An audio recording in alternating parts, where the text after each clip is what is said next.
of that game was Jazuo, a mysterious Czech designer who was known at the time as the father of B games.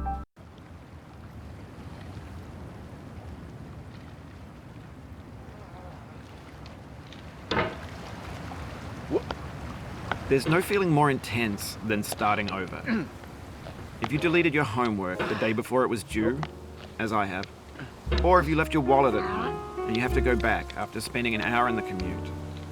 If you won some money at the casino and then put all your winnings on red but it came up black.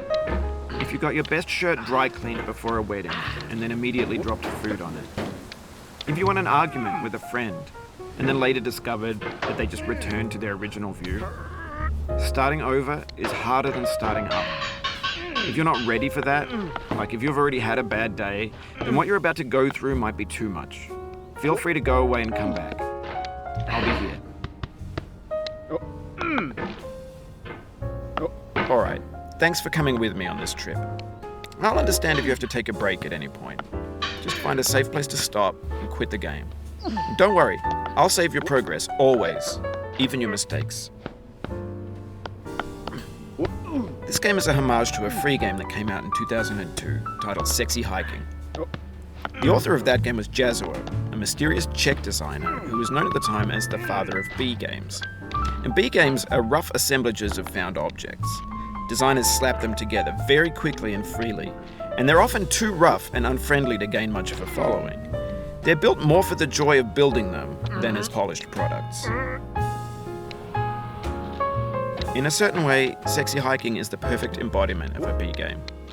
It's built almost entirely out of found and recycled parts, and it's one of the most unusual and unfriendly games of its time.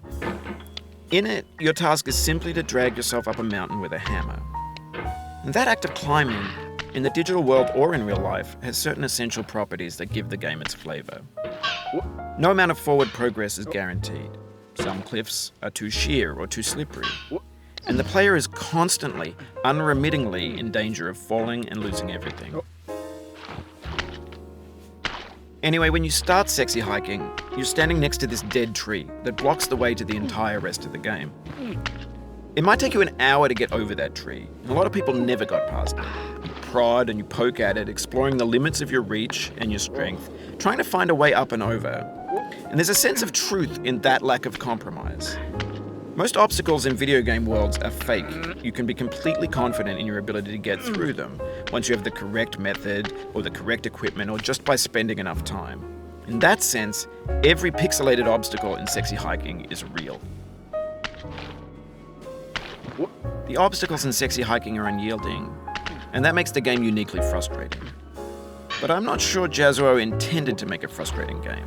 The frustration is just essential to the act of climbing, and it's authentic to the process of building a game about climbing. A funny thing happened to me as I was building this mountain. I'd have an idea for a new obstacle, and I'd build it, test it, and it would usually turn out to be unreasonably hard. But I couldn't bring myself to make it easier. It already felt like my inability to get past the new obstacle was my fault as a player rather than as a builder. Imaginary mountains build themselves from our efforts to climb them, and it's our repeated attempts to reach the summit that turn